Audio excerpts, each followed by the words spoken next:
This is subtext. Can you wait, do a talking? Yeah. Confusing, but it seems like it requires. This is subtext. Can you wait, do a talking?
Hello and welcome to the Weirding module number 11.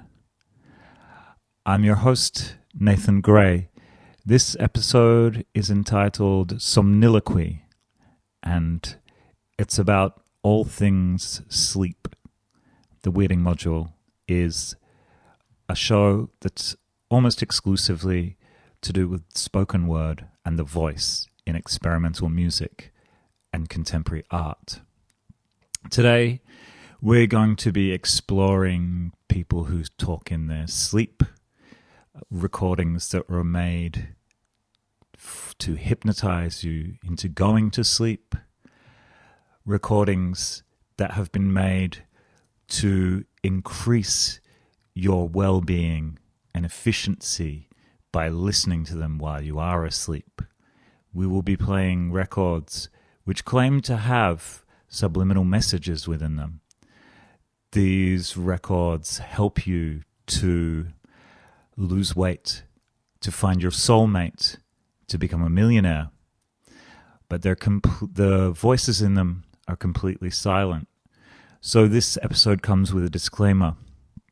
Though I will be playing spoken word records to you, which you can't hear the speech, I don't know what the messages are. I know what they claim they are, but I don't really know what the messages are. So listen with caution.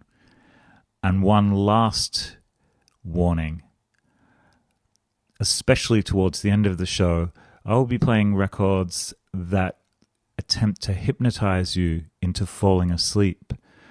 So please do not listen to this while driving or operating heavy machinery. And certainly don't listen to it around anyone else who is doing either of those things.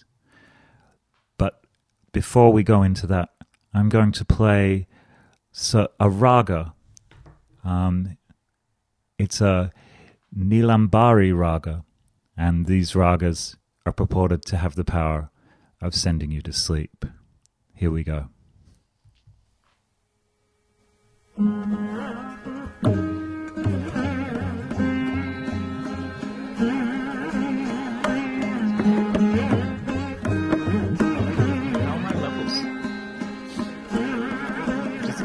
Spin it so that I can see the screen as well.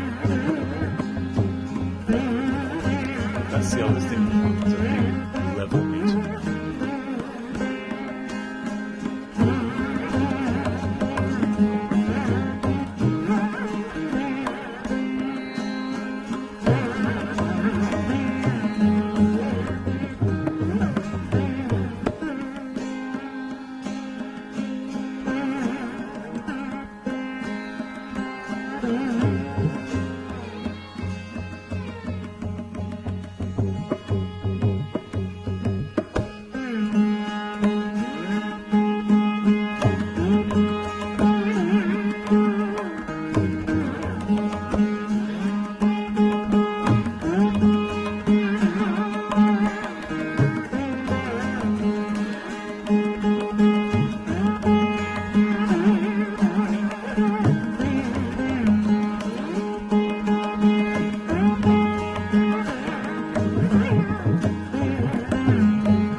Okay.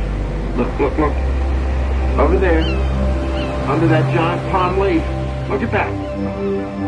Now, don't frighten it, for God's sake. It's just what we need. It's just what we need to complete my collection. Look at that. Oh, look at that. Get them. Get them. You got it? Oh, you got it. You got it. You got it. You got it. You got it. Oh, let me see. Let me see. Oh, handle him carefully. Handle him carefully.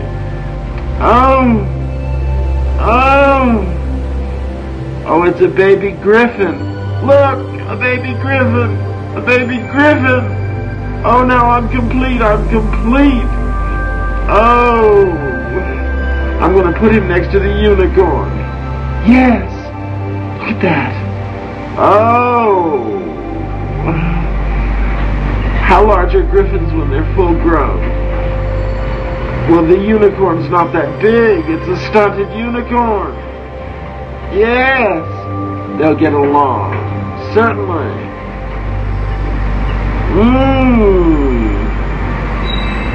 Well. Oh, look. His little wing is hurt. Oh, now. Look at that. Oh. Listen to him snort.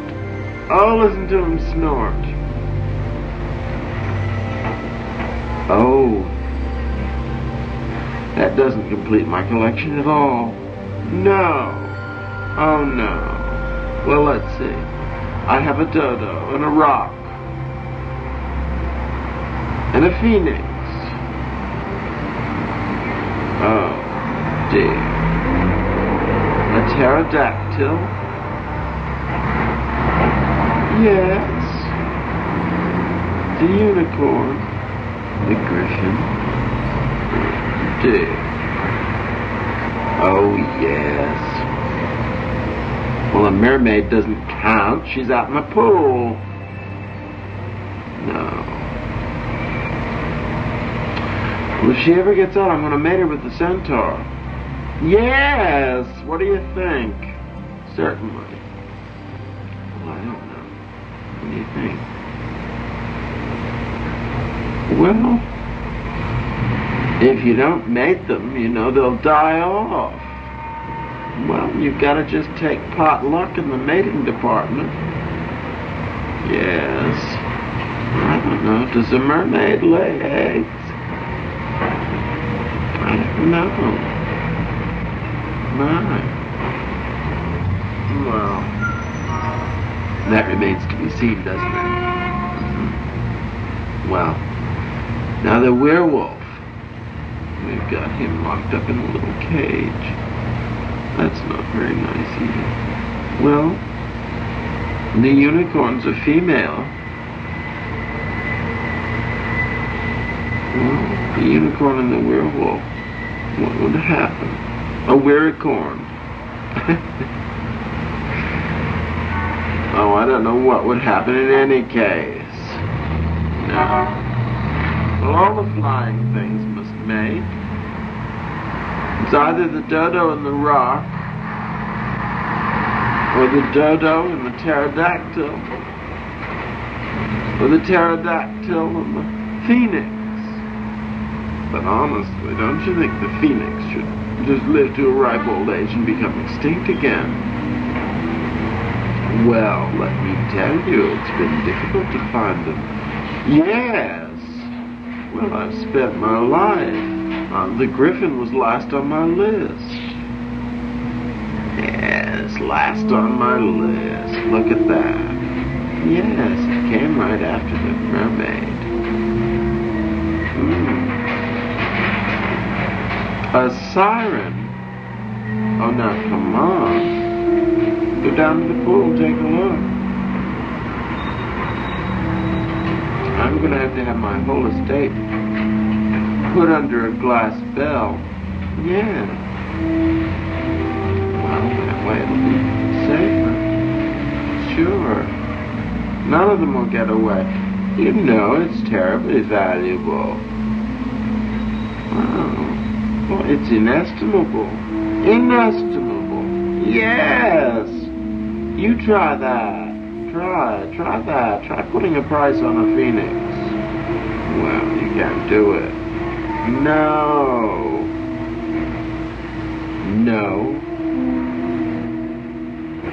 Oh, no, you may not.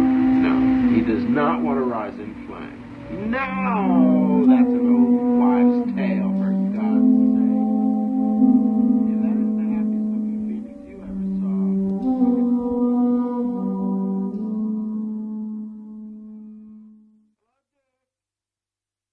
Finding Your Soulmate, number C835, tape 2.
Slam, kapoof, land upside down. Whoa. Oh dear. Pickle that. Stuff like that. How many beers do you have? Not too bad. Not bad at all. Wow, long time. What? And Mickey. Ooh, Squaggies. It's good. Good guy. What does he eat as a size? Cigar robbers. Rears on the rear ends sit on the sides. He aimed it for 3 to garment. The golden gallet to the gulf fastly passing. Crying. What the fuck is that? And then less fluffy. Too long and fluffy. Is this easier? Oh boy, always now here. Got a little track experience to the play. Now this will be putting him brained. Yeah, that is tough. Okay, change off. There you go. Demoted. Hopefully Bruddles. And Brittles. I'm playing 2 Bruddles. I'm playing my 4 Bruddles.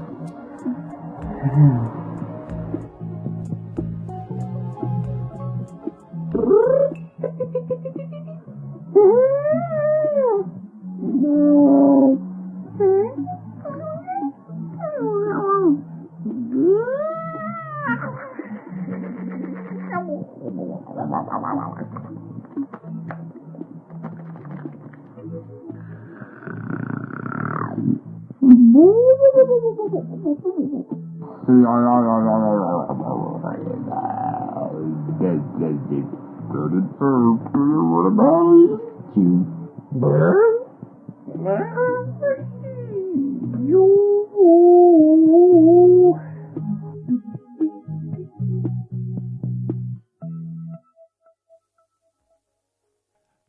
Hello, welcome back.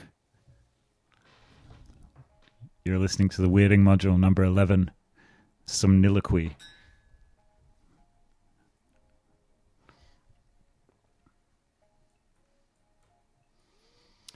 In that last bracket, we heard from, what was it? We heard, in no particular order, we heard the subliminal soulmate programming tape from Dick Sutphin and Upper Astral. Some subliminal programming tapes to help you find your soulmate. It's probably already working. You're probably sitting on the couch with them right now.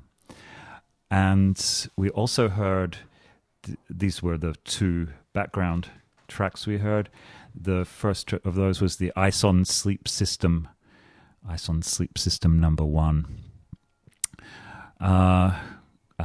Sleep hypnosis track. Over the tops of either of those, first we had Dion McGregor, The Collection. Maybe we'll get back to a bit more Dion McGregor Nocturnal Hijinks.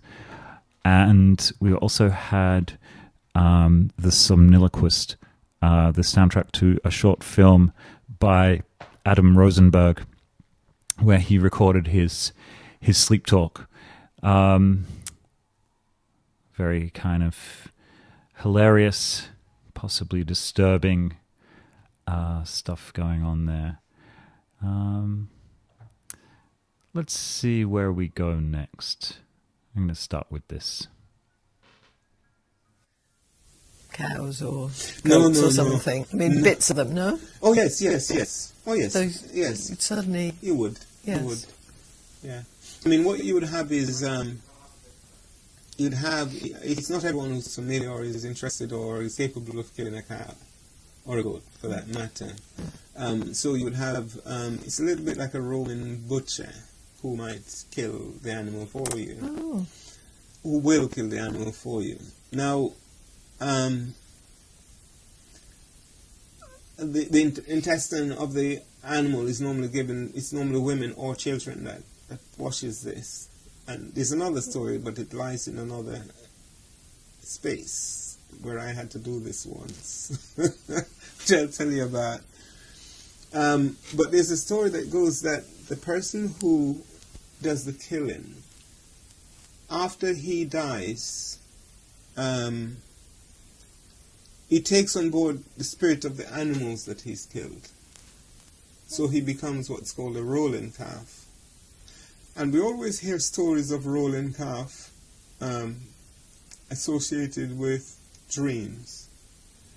And you'll be dreamt that you must do something, and invariably you alone will have to do this. This is in rural areas. Now, while there might be nothing out there, the mind plays a terrible trick on you sometimes, especially after the stories you've heard, and when you go out on a moonlit night when all the trees and the bushes seems to suggest some other shape. And they can be very suggestive. I can imagine, the yes. foliage in the light. So, there's a little bit of a scary thing going on as well about the light. I think I started telling a conversation there about something in there, but I'll come back to it. No, go on. I can't remember exactly what the end of that conversation. Right. Yeah, we were just talking about the man who kills, the animal, Oh, yes. and how he and you'll have a dream, and for example, you might have a dream that you have to arrive at a particular place, but you have to arrive there being chased by a rolling calf. And I think it's a mile which is marked out by the milestones on the road as you go along. We have these stones which are how many miles to such and thing. And then you reach a crossroad, and when you enter this crossroad, you have to put an X in the middle of the road before you're caught. And if you're caught, then you die. If you don't, then you live. But of course, no one's ever come back to say they've been caught. So we don't know. we don't know how true that is. But it's a story. It's the story of the rolling calves. The rolling calf plays a big part in the lives, the subculture. Is it subculture? The culture, the life of the rural people, especially, but Jamaicans in general. Is it calf as in... Calf, as in cow. And yes, calf. Yeah. Right. It's quite a strange expression. Yes, it is. And I'm told that sometimes he drags a chain along as well. So it makes a terrible noise when he walks, when he passes. It's not. So imagine something with that great big chain chasing you. In fact, I drew my interpretation of one on my wall in my current flat in Birmingham, which is on Hessian. It's something I just felt I needed to do. Don't ask me. It's huge. Yeah, it's about the length of that wall, which is about 9 foot or more. Yes, slightly more. Yeah. Wow.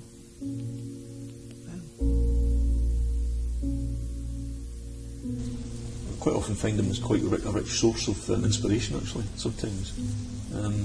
But I'm absolutely fascinated by my dreams. I'm sure lots of people are. I'm sure lots of artists are. I really think it's a very, very important part of being human. And I was reading Louis Buñuel's memoirs just a few weeks ago, his life story, and he was talking about memory and dreams and stuff like that, and he regarded dreaming as absolutely just as important as being awake, because what you're doing is you're processing reality, you're processing what your experiences are, and it's almost like your mind is going through this process of filing them away, and like it's like digesting. It's almost like it's digesting what you have experienced that day, how you're feeling, but what you've experienced in the past as well. You really are looking into the kind of engine room of the conscious mind when you look at, and he regarded dreaming as you couldn't imagine life without dreams, without that process of these pictures they have in your mind when you're asleep. And I used to be able to have total recall of them, but it's not getting. Quite often now, if I've had a very intense dream and then I wake up, it just goes, it's disappeared. That really annoys me, because it never used to be like that. I used to, what I dreamt that night could keep me going for hours, just mulling it over and thinking about what I could do with it, and quite often they've been the inspiration for some paintings. Some dreams, not say dreams, some sort of nightmarish sort of things, Inevitable question, but can you give me an example? Yeah, there's a painting called The Bathers, which I produced in 1993. The whole image was from a dream that I had, the whole thing, very, very intense dream of a particular location in Glasgow. I've no idea what was happening, why I was there, or but as a van pulls up, it's like a hospital van, and all these nurses pour out the van, and there's a kind of bathhouse across the street, but for some reason the van can't get to the bathhouse. I don't know why. And all these nurses come out with sheets, and they put all these sheets up and form a kind of corridor of sheets from the door of the ambulance to the door of the bathhouse. It's like a corridor of sheets. They're all holding them up with their arms outstretched, these big white sheets all hanging, some with big red crosses on them. And suddenly the ambulance doors open, and these figures come out, and we don't know who they are. We just see the tops of their heads as they kind of run towards the bathhouse. And there's a huge baying sort of crowd have gathered to see this thing. And one of the nurses drops the sheet, and we see what it is, and it's all these like horrifically deformed men, completely covered in filth, you know, in their own blood and excrement, and they're almost like the sort of outcasts of society, you know, or little lepers or something, you know, and they're running. This is them getting their annual bath, sort of thing. They're desperate to get a wash, and that was such a weird, strange image. I mean, I spent months mulling that. Where on earth did that come from? Because it had a kind of a vivid quality, which was such a clear picture, and it was almost like it composed itself. It was almost like a painting in the way it looked. So I made a painting on that, based on that, called The Bathers, which more or less depicts exactly as I saw it at that moment. Very, very strange. But,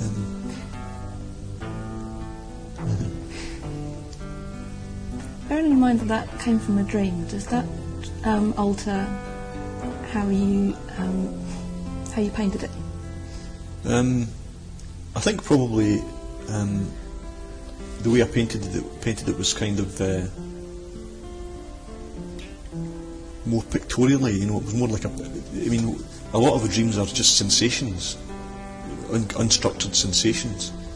So there was this central image of the corridor with sheets, the ambulance, and then this bathhouse type thing.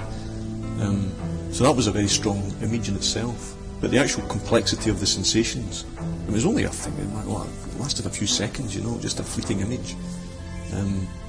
But I certainly pictorialised it more. You know, I formalised it more.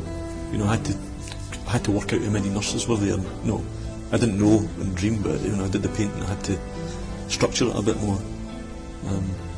But it was very strange. And what people have seen in that painting is references to the Holocaust and all sorts of things, and it's opened up huge areas of feeling for people. And that was what was really attracted me to it, was that it was so open to a wide variety of interpretations, and that really interested me. When did you have that dream? I must have been about 15 years ago or something like that. The painting was made in only a few years after the dream. I mean, I made some sketches after it, just how I would translate that into an image. I've never done anything like that before, though. I've never done anything before that or since then as such a literal depiction of something that went on in a dream. Although the surrealists used to do it all the time. The surrealists regarded the dream process as absolutely central to what they were trying to do, this exploration of the unconscious.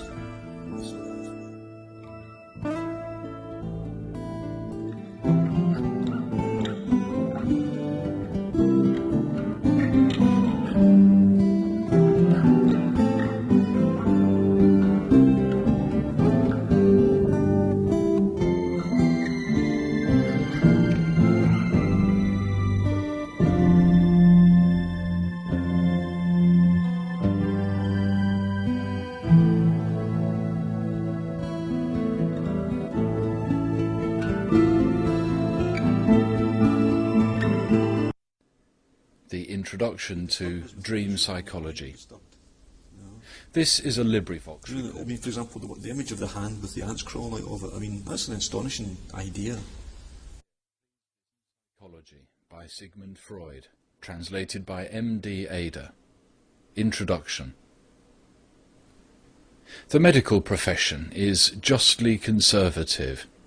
Human life should not be considered as the proper material for wild experiments. Conservatism, however, is too often a welcome excuse for lazy minds, loath to adapt themselves to fast-changing conditions. Remember the scornful reception which first was accorded to Freud's discoveries in the domain of the unconscious. When, after years of patient observations, he finally decided to appear before medical bodies to tell them modestly of some facts which always recurred in his dream and his patients' dreams, he was first laughed at and then avoided as a crank. The words dream interpretation were, and still are, indeed, fraught with unpleasant, unscientific associations. They remind one of all sorts of childish, superstitious notions which make up the thread and woof of dream books, read by none but the ignorant and the primitive. The wealth of detail, the infinite care never to let anything pass unexplained, with which he presented to the public the result of his investigations, are impressing more and more serious-minded scientists. But the examination of his evidential data demands arduous work and presupposes an absolutely open mind. This is why we still encounter men totally unfamiliar with Freud's writings, men who were not even interested enough in the subject to attempt an interpretation of their dreams or their patients' dreams, deriding Freud's theories and combating them with the help of statements which he never made. Some of them, like Professor Boris Sidis, reach at times conclusions which are strangely similar to Freud's, but in their ignorance of psychoanalytic literature, they fail to credit Freud for observations antedating theirs. Besides those who sneer at dream study because they have never looked into the subject, there are those who do not dare to face the facts revealed by dream study. Dreams tell us many an unpleasant biological truth about ourselves, and only very free minds can thrive on such a diet. Self-deception is a plant which withers fast in the pellucid atmosphere of dream investigation. The weakling and the neurotic attached to his neurosis are not anxious to turn such powerful searchlight upon the dark corners of their psychology. Freud's theories are anything but theoretical.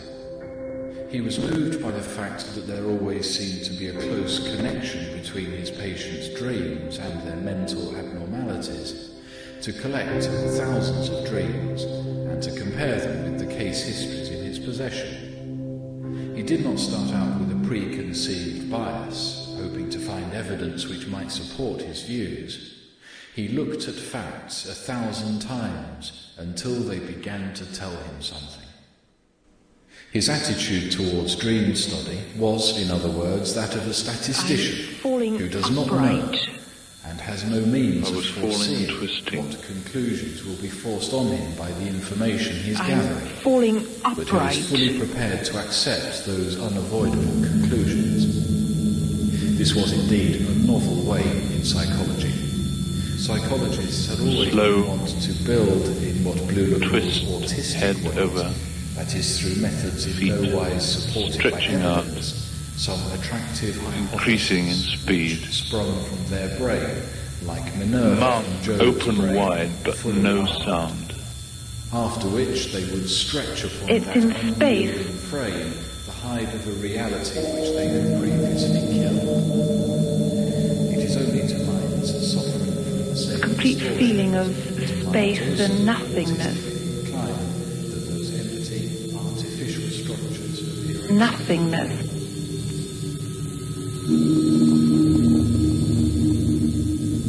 Started off by floating, held up by my garments which had already held me back. Somehow I started to accelerate, gather speed, and I accelerated more and more and more. My head was down. I was speeding downwards into some great pit, accelerating all the time and increasing in speed, tumbling and falling, no more floating at all, just tumbling and falling and accelerating all the time, faster and faster. I felt as if I was falling forever. Not quickly, but I am definitely going down, down, down, and I know that nothing can stop me. I try sometimes to think in myself, well, this is lovely, you should be enjoying this, but I'm so panic-stricken. I know this is the end and I've finished. I'm just sinking into this great black void. I see no clouds at all.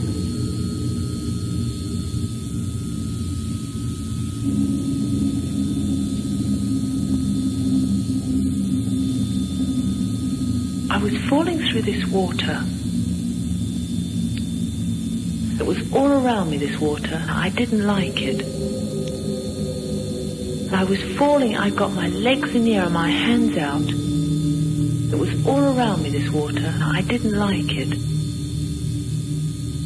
I got my legs in the air and my hands out and my arms outstretched, and suddenly all this water became full of other people and other things all falling, full of other people and other things all falling, and chairs and tables and things like this. And all these people were all floating downwards through this water, all going downwards the same as I was. People like me with their arms outstretched and their legs, all going downwards the same as I was, and chairs and tables and things like this. And all these people were all floating downwards through this water. People like me with their arms outstretched and their legs. And I put my arms out and tried to catch hold of them. And I tried to catch hold of them.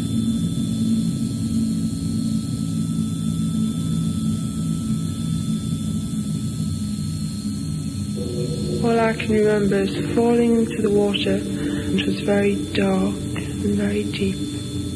All floating downwards through this water, all going downwards the same as I was. Accelerating all the time, faster and faster, accelerating all the time and increasing in speed. I was speeding downwards. Sinking into this great black void. Reeling down into a sort of chasm. Reeling down into a sort of great big hole. It was a long way down. It was a long way down. And I felt myself falling. It was a long way down. I couldn't do anything about it. Fell off the edge of the mountain. It was very dark. It seemed to go down and down and down. It seemed to go down and down and down.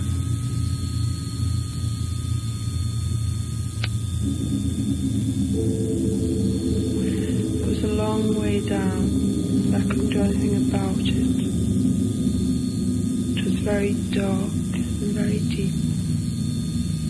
It was very dark and very deep. It seemed to go We're down descending and down. deeper It seemed to go down and deeper, and down. further and further down. In that last bracket, we had some interviews from the British Library. We had something called about the rolling calf. I seem to have misplaced my notes.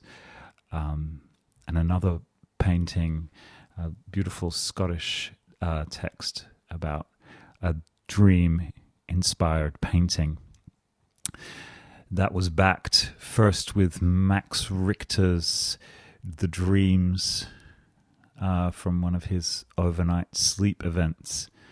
I wasn't really feeling that, so halfway through I changed it to one of Tim Robbins' motivational subliminal tracks called Total Self-Confidence, which kind of had a bit more of a downbeat vibe with the Scottish accent and dream on it.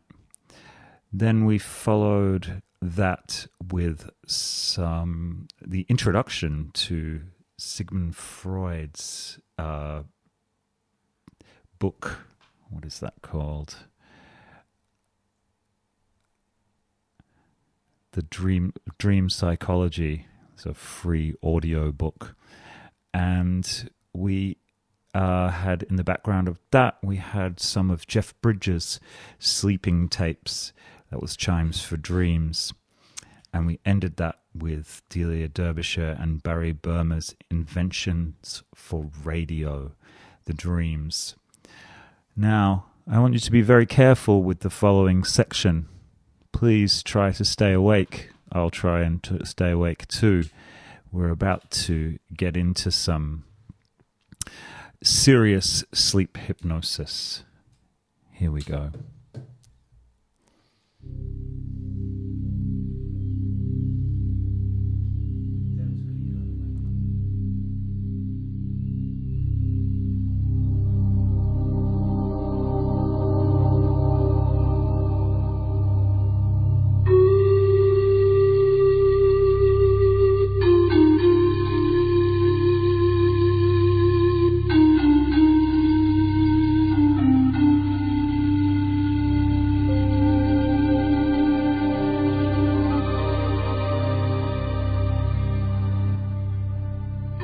Morning in a Japanese garden. Take a few moments to orient to your surroundings, to a garden which can provide a profound experience if you allow your surroundings to work their magic. See with your inner eyes, listen, and feel simplicity and beauty. And you begin to slowly stroll along the gravel pathway, past colorful flowers, leafy plants, trees and sculpted shrubs. Everything is placed intended to blend seamlessly together. Down the path to an ornate wooden bridge over a pond. And you stop on the bridge and notice the color-splashed koi swimming below, swimming lazily, hypnotically through the clear water, among the lotus flowers dotting the calm surface. And as you stand upon the bridge, you examine your body to find any tension spots. Mentally examine your body to find any tension spots.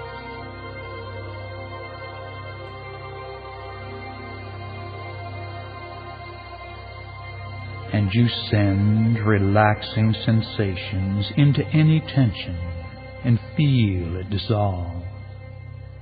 Feel it dissolve.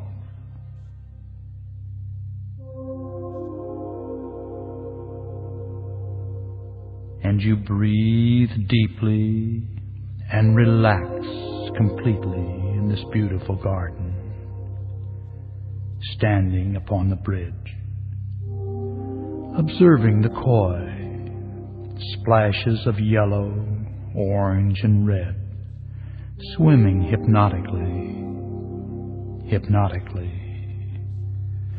And you decide to continue on through the garden, crossing the bridge and down the gravel path, past a stone pagoda, past flat white rocks edged with green moss. And you hardly feel your body at all smile as you walk the path. Walk the path. And your feet are relaxed. So relaxed. And your lower legs are relaxed. So relaxed. And your upper legs are relaxed. So relaxed. And as you walk, a lightness of being seems to permeate your body and mind. Higher numbers. Feel and with the each higher number, feel it move on up into your hands. Easily. Into your hand. Natural. Relaxing your hand. Comfortable sleep. And into your forearms. Relaxing your forearms. You can move into deep sleep. Relaxing your forearms. And into your upper arms. Into your upper 11. arms. Relaxing your upper arms. Relax. A lightness of being. And you decide to follow the path to the left. Over to a gazebo. See it there. Just a few yards away. 12. So walk on over. And as you enter the gazebo, you notice the mist is clearing a little. And below, way below the garden, is the sea. And it feels good to be here in this garden, looking out to sea. Feel the lightness. 13. Feel it flowing down to the base of your spine. Lightness, lightness, lightness, now moving on up your spine, up your spine, up your spine, and into the back of your neck and shoulder muscle. 14. Relax.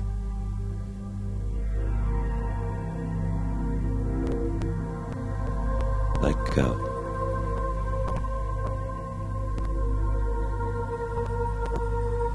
Sleep.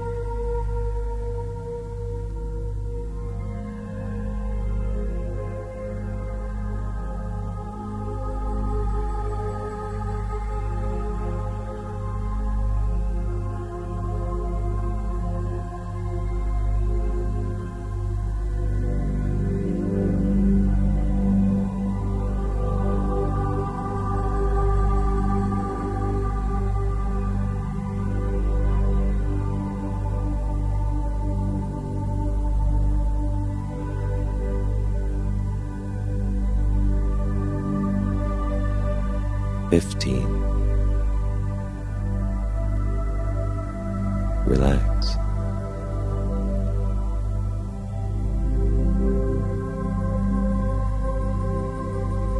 Let go.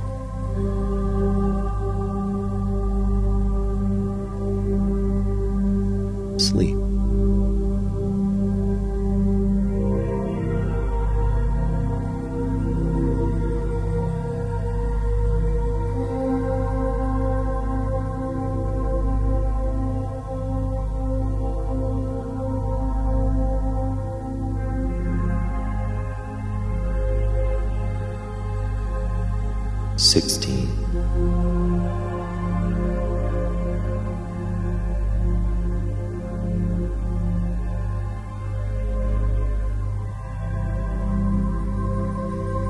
Relax.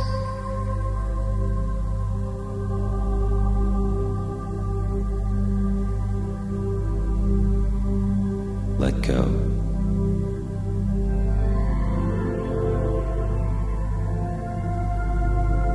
Sleep.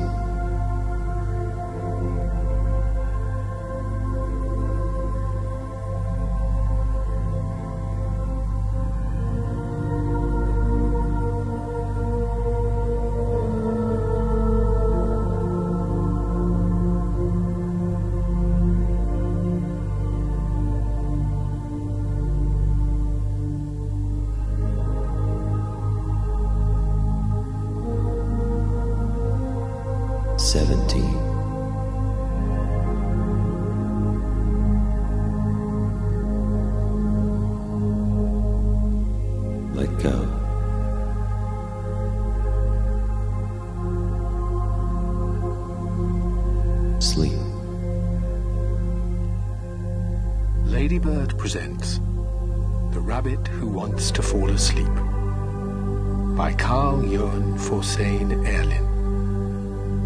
Read by Roy Macmillan.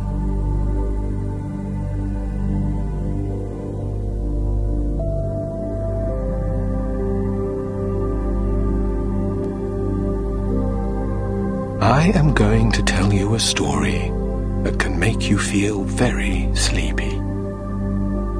Now, some people can fall asleep straight away, while others wait a little while until you drift off to dreamland.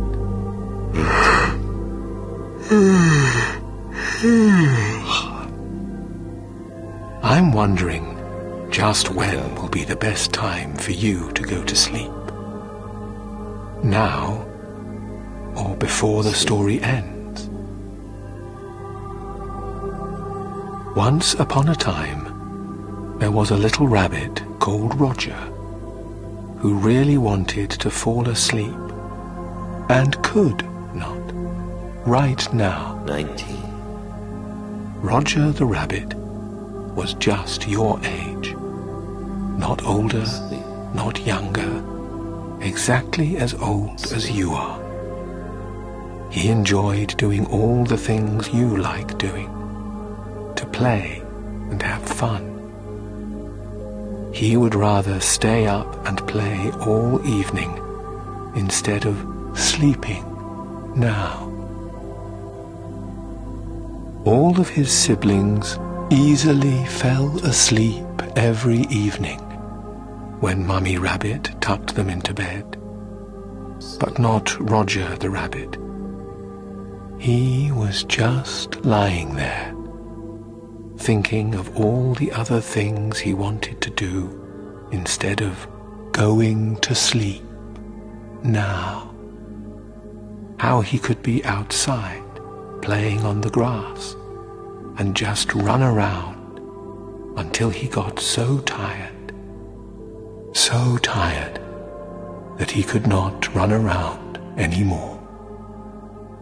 Roger could play in the park all day long until he fell asleep on the swings. Now,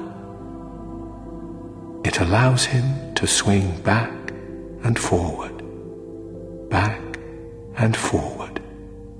slowly and relaxing. The rabbit began feeling even more tired when he thought about all the games he would play and how tired that would make him now. Before his mummy would say, "Hush, close Roger, your eyes and sleep. get comfortable. Now." It's time. All the sounds he could hear made him and you even more and more tired. He was about to fall asleep. And relax completely. He did not know how soon. The quietness of spirit. Now, how close to sleeping he really is.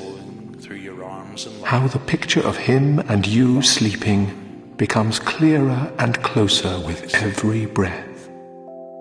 Now, this very night, Roger's siblings fell asleep quicker than usual, while he was lying there, thinking about falling asleep now. He was lying there, thinking about all the things that can make him tired now. All those things that usually would make him tired and sleepy. So tired and sleepy. All the playing, all the sleeping, and all the other things that would cause him and you to be tired right now. These things did not help Roger the rabbit, so he decided to do something about it. Daddy Rabbit was sleeping, but Mummy Rabbit was still awake, so Roger went to talk to her. She suggested that he and you should take all the thoughts that are lingering in your head and put them in a box by the bed. Tomorrow, When you wake up, you will have the answers to all your thoughts, and you will be filled with energy. But now, you will fall asleep, said Mummy Rabbit with certainty in her voice. Sometimes it takes a little longer, but you will always receive an answer to the thoughts you put in your box, said Mummy Rabbit. Roger and you are doing this now. It feels very relaxing and peaceful to be free in your mind and be ready to fall asleep. Afterwards, she suggested they would go together with you to see Uncle Yawn, who was the world's kindest wizard and who lived just on the other side of the meadow. This will, with all certainty, help you both to fall asleep, said Mummy Rabbit. So you all agree to go and see Uncle Yawn, who would help you fall asleep now. On their way through the door, Roger the Rabbit thought of all the times Uncle Yawn had helped him before. He had made Roger and you fall asleep, using his magic spells and magic sleeping powder so many times before. And this would happen even now. Since Roger was certain that he would fall asleep, he told you it is okay to fall asleep now, before the story ends, because he knows that it has a happy ending and that you will both fall asleep. Well on your way, Roger and you were getting even closer to falling asleep. You followed the little path down to Uncle Yawn. The path down that he knew so well.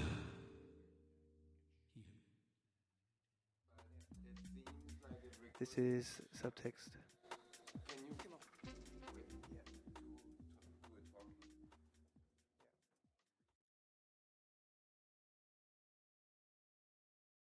Hey, this is Alex Head, founder of Subtext Radio. This is subtext. Please go ahead and click the like button and the subscribe button. It really helps us to reach new audiences and promote the artists that we work with.